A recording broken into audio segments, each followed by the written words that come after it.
Sam Assurance Côte d'Ivoire a procédé au lancement de 3 nouveaux produits. Objectif, répondre aux enjeux de la transformation digitale. Agriculture pose de la première pierre d'une usine de transformation de manioc dans la région du Boclé par la FENASCOVICI. Les images tout de suite dans cette édition. Et puis à Agboville pose de la première pierre du siège de la JCI, la Jeune Chambre internationale de l'Agnébi-Tiassa.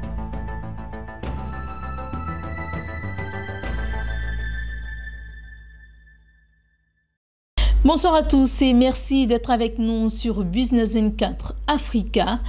Au cœur des enjeux et des besoins fondamentaux des personnes, les compagnies d'assurance ont une mission première et sociétale, celle d'accompagner les personnes tout au long de leur vie personnelle et professionnelle. Et pour répondre aux enjeux de la transformation digitale, il est essentiel pour elles de promouvoir l'innovation tant individuelle que collaborative. C'est ce qui nous est donné de constater avec la compagnie Sam Assurance Côte d'Ivoire. Le commentaire de Corona Sekongo. Venir en aide aux populations en cas d'hospitalisation, d'incendie et d'accidents de circulation. C'est le but pour lequel SAM a conçu 3 nouveaux produits qualifiés de révolutionnaires. Dénommés ASSO, le diminutif de associé, il y a l'assistance ASSO trajet, ASSO hospi et ASSO incendie. Associé est un terme en Côte d'Ivoire qui détermine la personne en fait qui vous assiste quand vous avez des difficultés. On a tous des amis qu'on appelle ASSO.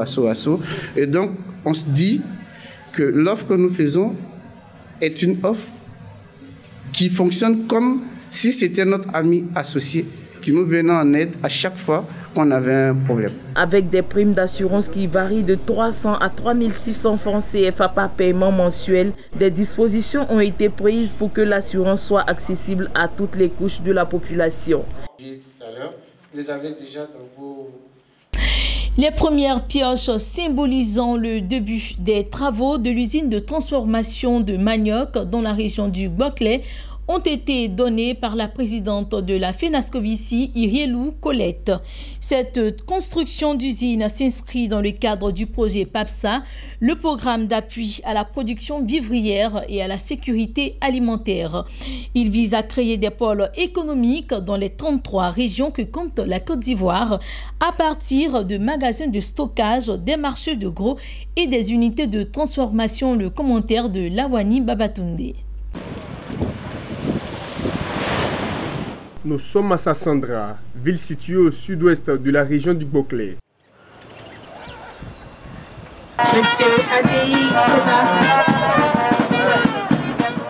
Sassandra va bientôt accueillir une usine de transformation de manioc, une infrastructure industrielle qui s'inscrit dans le cadre du PAPSA, le projet d'appui à la production vivrière et à la sécurité alimentaire. Un projet initié par la Fédération nationale des sociétés coopératives du vivrier de Côte d'Ivoire, FENASCOVICI. Selon la promotrice Irielou Colette, l'usine de transformation de manioc dans le Boclé va participer à l'autonomisation de la femme dans la région et surtout aider à l'autosuffisance alimentaire en Côte d'Ivoire.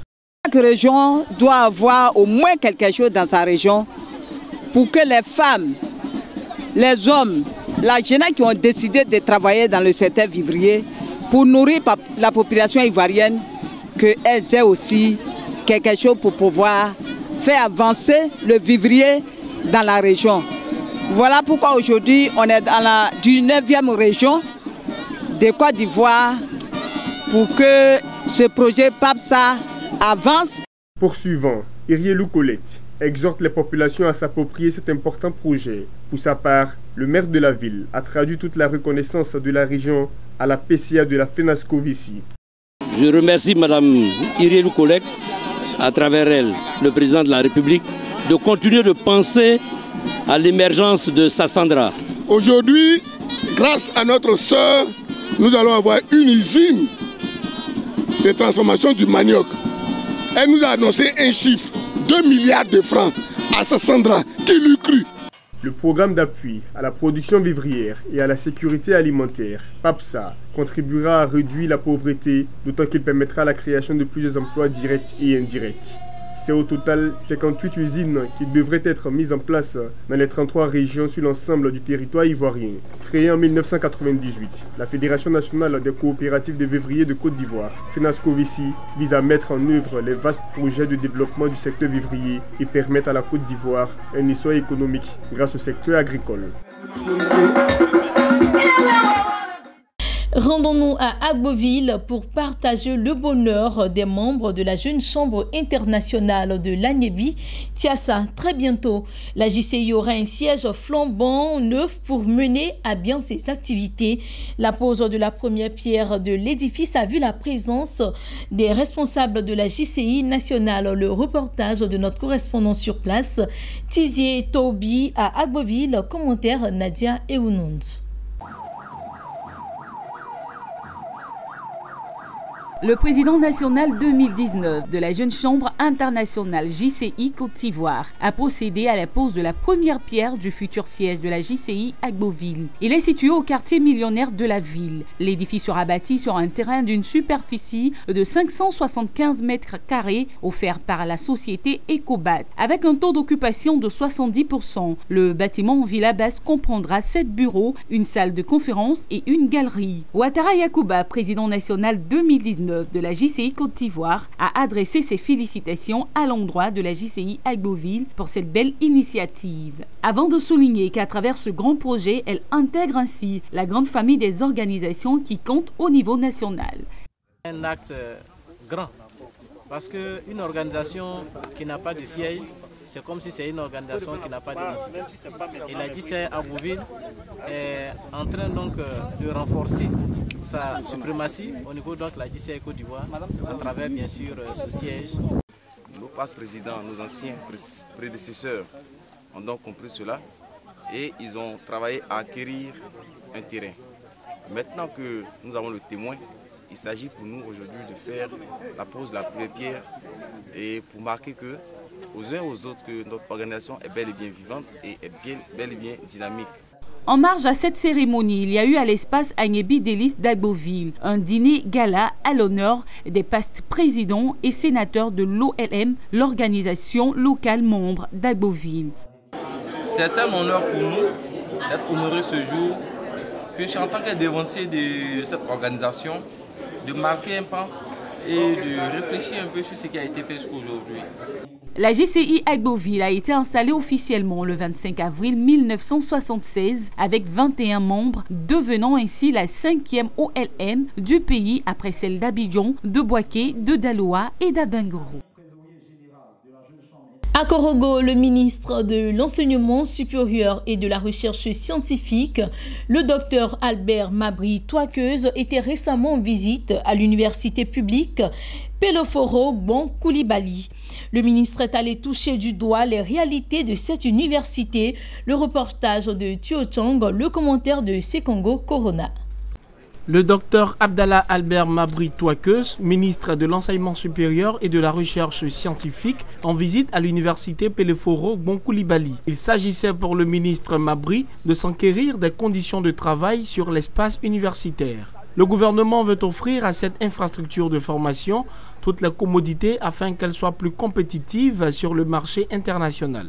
Tous les sites ont été visités, résidences universitaires, restaurants, aires de sport, services médicaux, site des sciences médicales, biologiques et le site de l'Institut agropastoral. Vous devez avoir les mêmes commodités, les mêmes droits que ceux de Bouaké, que ceux d'Abidjan, que ceux de Yamoussoukro. Évidemment, ça demande du temps. Ça demande des moyens, bien sûr, mais ça demande du temps. C'est pour cela que vous devez aller progressivement. Je voudrais que vous croyez à notre volonté d'aller de l'avant. Le président de la République a mis en place le programme de décentralisation. Ce joyau architectural est bâti sur une surface de plus de 98 hectares et compte aujourd'hui un effectif supérieur de 10 500 étudiants inscrits. Débuté le 29 octobre 2018, le premier semestre de l'année académique de l'Université Polytechnique de Mans dans l'ouest de la Côte d'Ivoire prendra fin ce 15 avril 2019. Ce respect du calendrier académique est dû au tutorat instauré par les responsables de cette institution. Cette année, ce sont 52 enseignants titulaires et 46 vacataires qui donnent des cours dans ce temple du savoir. Le commentaire de Théodore Kanga. Le professeur Koulibaly Lassina, président de l'Université de Mans, a indiqué que le premier semestre du calendrier académique 2018-2019, débuté le 29 octobre, va s'achever le 15 avril 2019. Quant au second semestre, il débutera le 29 avril et prendra fin en juillet. Tout baigne donc à l'Université de Mans, une université qui réussit ainsi une année académique sans grève. Le système de tutorat qui concernait les étudiants ou les enseignants, il était affecté une dizaine d'étudiants à chaque enseignant pour encadrer. Ce tutorat s'est étendu du moins au corps enseignant nouveau. C'est-à-dire les nouveaux enseignants que nous avons recrutés seront affectés à des tuteurs qui sont les anciens enseignants de l'institution pour leur enseigner et leur conseiller les pratiques qui nous permettent d'être efficaces dans le respect de notre calendrier académique et dans la gestion interne de toutes nos contradictions qui permet de sorte à ce qu'à l'Université de Mans, il n'y ait jamais de grève.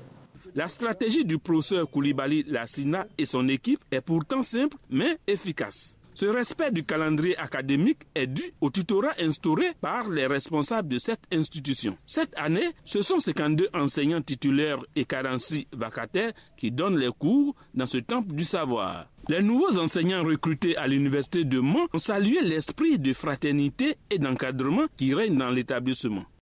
Nous avons constaté à travers l'interview que l'Université de Mans est en avance sur toutes les universités de Côte d'Ivoire et nous sommes très heureux de faire partie des membres de cette université. Je me suis facilement intégrée parce que les collègues étaient aimables et ils nous ont facilité notre intégration. Au plan social, le président de l'Université de Mans a salué les efforts du gouvernement pour les actions sociales en faveur des étudiants, notamment le transport, l'hébergement des étudiants au centre diocésain de Zélé, la prise d'un arrêté de mise en œuvre des classes préparatoires intégrées, l'ouverture du restaurant universitaire et de l'infirmerie. L'hébergement, le transport et la restauration sont désormais une réalité à l'Université de Mans à la grande satisfaction des étudiants. Le transport aller-retour, la journée, c'est 300 francs. Et c'est l'université qui subventionne cela. Je leur dis merci pour ce qu'ils font. Je leur dis merci parce que c'est vraiment pas facile de faire tout ça. Un plat riche, en viande, nous passons à 200. Il faut noter que cette université polytechnique de Mans compte 1010 étudiants, dont 182 filles et 828 garçons. Et pour finir cette édition en Égypte, les superficies dédiées à la culture du riz devraient augmenter de 37,5% à 445 000 hectares en 2019-2020. Cette progression de l'aire dédiée à la céréale devrait permettre au gouvernement égyptien de limiter le montant consacré aux importations de riz. Le pays des pharaons qui a choisi d'économiser l'eau du Nil au détriment du développement de la production a déjà importé environ 47 millions de dollars de riz chinois depuis novembre dernier. Voilà qui met donc fin à cette édition. Merci à vous, mesdames, messieurs, pour votre attention. Restez sur Business 24 Africa. Les programmes se poursuivent. À très bientôt.